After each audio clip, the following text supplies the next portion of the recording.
Oh, wowie zowie. A bit of an unconventional introduction, but man, what else? How else can you react when you see Tesla down 6% in after hours? You may or may not believe this thing's being recorded at 11 p.m. That's right. It's been a hot minute since I've done anything, and I apologize. Take a sip of the hot body armor light. Drag. It's not hot as in temperature. It's delicious. Is what I'm saying. Dragon fruit berry. I suggest you pick some up. With that being said, most hydrating beverage in the nation. Um, Sorry for the absence. We've been a lot going on. We got a home purchase going on. We got some other personal stuff going on we can get into later. We're going to talk about a lot more on the monthly recap. I'll be bringing one out for January. We've missed a couple months. I got to show you where we're at in the portfolio, and it's pretty good. Tesla, though, we're talking about earnings. Let's take a look at how they performed. Well, obviously, you take a look at this, stock chart after hours, and you say, must not have been great earnings.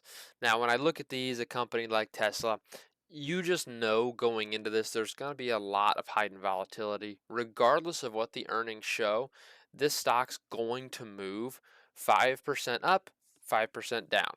Guaranteed. Plus or minus 5%. That's just what's going to happen with a stock like Tesla. And really any of these stocks that trade at very high multiples. Now Tesla finally, kind of got that multiple, it kind of got it fixed a little bit here. But then they just went ahead and effed it, okay? Um, it's still very high. Again, we're talking about a PE, over 66 is very, very expensive, by the way. Um, and that market cap at 651 billion. We're going to look at what the earnings actually show, see if it's worth that valuation, and go from there. You know me, I already think anything, a PE ratio that high anyways is, too high. I think anything really over 40, you're kind of getting into the expensive territory depending on what you're paying for, right? You pay for growth at those PE ratio levels. So let's see what Tesla did. Now we go into it, and I will say this is definitely a year and a time frame. I just let one rip, and I don't know if that picked up on the mic, but I called myself out. I deserve to be called out for it. It was involuntary. But you come into this time of the year with the Cybertruck rolling out. There's a lot of expenses building, obviously, the Berlin Gigafactory. Um, a lot of expenses going in right now. And if they don't have, a significant increase in deliveries, that's going to be hitting them pretty hard. So let's take a look here. Got a few articles we can look at um, and a few charts. So first we look at this. Look at me level that out. You see what I did there? Basic, boring, Seeking Alpha. We got it back. I do like Seeking Alpha. The only thing is when you look at it on the web, they just throw ads in your face all the freaking time. It kind of sets me off because there's no way to X out of the ads. I'm a 26-year-old man, and I just voice cracked. um, Forget about it. So we look at this non-GAAP EPS. I don't like every time Tesla reports, they give me the non-GAAP right away, so I got to dig a little bit further, see what that actual GAAP EPS is. That's what I like to look at because I care about the operating margin. I care about the actual net profit here that Tesla pulls up. So revenue, that is a line that scares me. I'll just be 100% honest with you. $25.17 billion is a 3.5% year over year increase. Now, why does that scare me? We go right back into what we're talking about in terms of valuation. A company trading at a PE ratio upwards of really anywhere over 50. If I'm investing in the company, and I think if you're investing in that company, you should be expecting double-digit growth out of them. I would not expect low single-digit growth. They missed by 590 million. Obviously, that 590 million would be the difference between, you know, a, I guess around 5% is what it probably would have been. It's still not high growth. It's not. Um, I don't love it. I don't love looking at that. I don't love looking at the valuation when it comes to that. And again, we look from a market cap perspective. Let's just hypothetically say I annualize this as Q4, annualize it. That's probably going to put us, if we're being fair, I would say probably about 90 billion. I'll see what the total year, total, I guess, revenue line was, but I would say it probably was around 85. Um, Probably closer to $85 billion was probably the total revenue line, I would presume. At a market cap of, was it 600? Let's see, 651 billion. I find that very expensive as well, right? We're talking about 8 times that value there. Um, 8 times the price to sales is it's an expensive company, and obviously Tesla always trades expensive, so we need to put that into perspective here. Um, Here's what they say specifically. We'll look at kind of notes from the call here as well. Um, Revenue growth 3% year over year was impacted by growth in vehicle deliveries, growth in other parts of the business, and positive FX impact, but that's not good. So I don't understand why they're saying positive things here. Reduced vehicle average selling price year over year. Um, is unfavorable impact on the mix, which makes sense. Again, they decrease prices in China, they decrease prices in the U.S. for all the models, so that's where your average selling price goes down. And again, it's not like it's any cheaper for them right now to produce them. Oh, I thought I drank all my drink. There was an empty bottle next to it. So you look at that, it's not good for them, right? Cost of production staying the exact same. The cost of selling it lowers. That by default is going to lower your margin. I don't like seeing that, right? The whole story that kind of got Tesla to the valuation it was at was the fact that they were exploding margins. I don't know the best way to say that. That kind of sounds bad in that sense, but um, their margins were booming. It's kind of an explosive kind of night. You might want to call me. Nah, I can't say that. Can't make that joke. Um, you know where I was going. Okay. ASP. Why would you? Why is that a thing? Why is it highlighting average selling prices if it was a mutual fund? Anyways, or probably I don't even know what that one is, but so that's kind of this article here. We got some other ones. We kind of look at the, um, kind of more details from the call here. Here's kind of what we have. So generated a GAAP net income of 7.9 billion. I do like to see that. Again, we're talking about margins in that sense. Off 25 billion, you're looking at about 30, let's just say 30% to be fair. Probably somewhere around there, which I do like. Um, if I'm simply just comparing the sales to the GAAP net income, or the revenue, I should say. So I like seeing that. Obviously, we'll see where the actual operating margin comes in. I think they mentioned that a little bit later. But yeah, EPS came in at 71 cents a share versus 74 consensus. Not good. Um, so production, this one's pretty important too.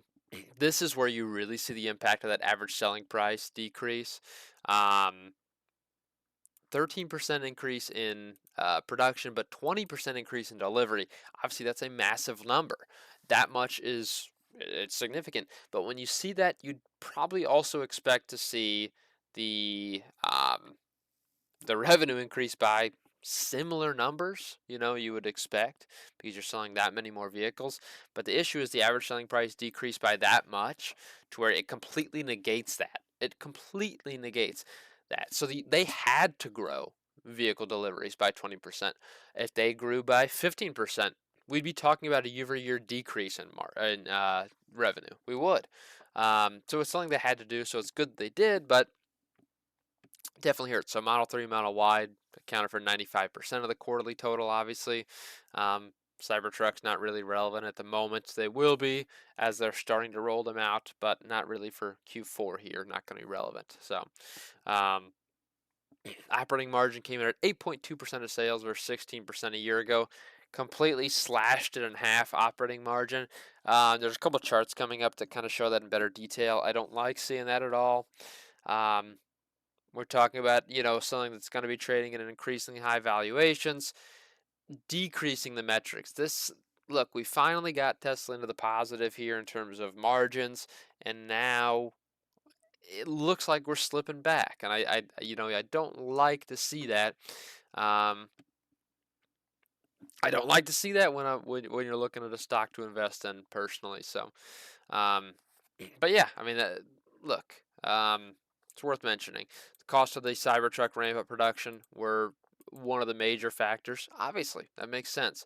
Um, so not shocked there too. So here's a quick little business update that I mentioned. So the vehicle volume growth may be notably lower in 2024 than 2023. And look, I just see this. The headline already concerns me because we just mentioned with that decrease in average selling price, they grew 20% in terms of deliveries. Sorry. And with that, they were barely treading water in terms of revenue growth year over year. So don't like to see that, right? But the big thing is they're really focused on the production of the Cybertruck and the Gigafactory in Texas, so that they're going to be spending a lot of time and effort into that. So that's something to note. Free cash flow at 2.06 billion versus the 1.45 consensus, so that's good at least. You love to see free cash flow growing. Kind of shocking, um, all things considered, but yeah, we'll take that. So here we see, and then it says that, so nothing relevant there. Talks about rivals, I guess, where we're down here too. The other EVs, obviously they follow kind of in tune. Look at some of the charts and you kind of see some other things here. Can I zoom in? I can. So here is this one. Let me bring it front and center for you. This one goes by quarter. I like this because we'll see operating margin again. You see 2021, or I guess 2020 was the first time they started posting actual, good profit margins here, or operating margins. And you see there was this growth and then definitely some stagnation. And really, it's been a steady decline as they try to roll out the Cybertruck and take other initiatives. I don't love to see that, right? The fact their peak was 8 quarters ago, 7 quarters ago. I don't love to see it. Now, you do see, obviously, there are some great things here in production, consistent growth year over year, deliveries, consistent growth year over year. So, obviously, that's great to see. We do like seeing that. Um, margin rates, here's the chart specifically on margin rates. And again, we see that peak here, Q1 22, and really been a steady decline since then, kind of leveling out here. But again, kind of the way they speak on the forecast sounds like it's going to be getting a little bit worse before it gets better. Production, obviously no trend line there. And deliveries, it's going to be the exact same looking chart, so nothing crazy. We'll just reset back to default here, bring you back on over. Those charts, I really more like to illustrate the operating margin one. I think that's kind of why that'd be included. So here's some notes from the earnings call. So, again, they talk about the warning of the vehicle volume growth, notably lower, definitely concerning during the earnings call. Elon Musk said that Tesla is the most advanced company in terms of AI. Um, inference efficiency, as he highlighted the full self-driving rollout. Um, I look at this, and obviously it is cool from the perspective of the consumer to have that potentially being there. Obviously we're not there yet. We're definitely not there for the full self-driving in just totally. Now it is available in like big cities that are mapped out perfectly and stuff of that nature, but just in general they're not quite there. It, it's a lot of expense for Tesla to take this on, and they don't necessarily see the benefit from it. In my eyes, and maybe I'm wrong here, the average consumer isn't going to be buying a Tesla for the full self-driving feature, right? I know personally, I think a lot of people, I wouldn't trust it necessarily. I don't think a lot of people do trust it, especially older Americans that have the money to buy these Teslas. Um, Now, again, it's really the young people taking out loans anyways to buy the Teslas, so that's kind of where most of them are being sold. So, not really as much of a problem as I'm making it out to be, just not reaching the market necessarily they'd like to. But, anyways, that's what I wanted to mention here in terms of that. Now, what do we like to do? Now, kind of shocking. I know you can't believe me. I forgot this. I didn't mean to do this. I forgot to pull up um, the press release here for Tesla. Um, Show me it. Continue reading. So what we're gonna do is we're gonna really quickly pull up um, the deck here real quick, the shareholder deck. Yeah, Q4 23. Okay. And what we're going to do, obviously, we talked about all of this stuff. And the deck's really good too because it really kind of dictates a lot of this stuff here. Now, here they're going to get into solar, which those really didn't cover it. Obviously, you see growth in solar and not only just the storage total, but the deployed units. Um, So that's it's good for them in that sense. But what do I like? That's kind of a I don't know where the heck is this? Freaking Australia? Well, I don't even understand where this picture was taken, brother. Iceland? What is this? I don't know where you took these vehicles, buddy. Um, where are you taking these pictures at? Oh, the Cybertruck. Okay, now this is Sweden. I don't know. Greenland? Something. Look at this thing. Man, it's kind of ugly as sin, but would I buy one? I kind of would, though. Um, I just kind of would. So, more charts. We looked at really the charts I like to see, but what do I like to look at is the balance sheet. That's how I wrap them up every time. I'm going to do it yet again, is look at the balance sheet. And what do we do? Well, first off, ladies and gents, we got to zoom out just a little bit here. Um, We got to zoom out for you. Do you like the skill here? Do you like the ability? Maybe a little more. Yeah. Okay, that's gonna be good enough for you. Oh, you don't need to see the bottom of my screen. You don't need to see. Okay, I'm choking. I'm fumbling the bag. Anyways, look, we came here to say this. We're looking year over year from Q4 of last year, Q4 this year. Assets you see have skyrocketed. 82 billion 1 year ago. 106 this year. Now, a lot of expenses to me means they've taken out some more debt to facilitate. But what does it actually say? The story doesn't quite say that, right? 36 billion in liabilities versus 43 billion of this year, this quarter. Again, massive growth. You're talking $24 billion in assets growth, and a growth of only 6 billion, 6.5 billion in terms of liabilities. Definitely quite the discrepancy there. We're talking about the difference of 13.5 billion. Am I stupid? We're talking about the difference of 17.5 billion. Forgot the fact that it was 24,000 greater in terms of assets, which is massive, right? Means your equity as a shareholder has increased um, quite significantly, about $18 billion increase in terms of shareholder equity. That's great for you and I, the shareholder, right?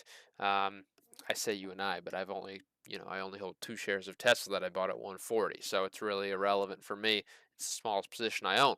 Um, Anyways, what do we think of Tesla at these prices? That's what we came here to say. I take a look at it. I'm not a fan of buying at these levels. I'm still not. Obviously, it's great. I love the fact that they're rolling out, an EV truck. It's great for the company. What does it do for me as a consumer? Nothing. I don't really care much about it. I'm not going to purchase a Tesla. It's just way too overpriced. Electric vehicles aren't quite viable in most of the country. The vast majority of the country, not quite viable. Um, we're not there yet. The technology isn't necessary. And look, someone had to say it. Most of our energy is still being powered by coal anyway, so your electric vehicle isn't doing crap for the environment. That's what I said. I'll see you folks later. Oh, what the heck? I think I look. Some of us may have locked our screen, and I apologize. Anyways, bye bye.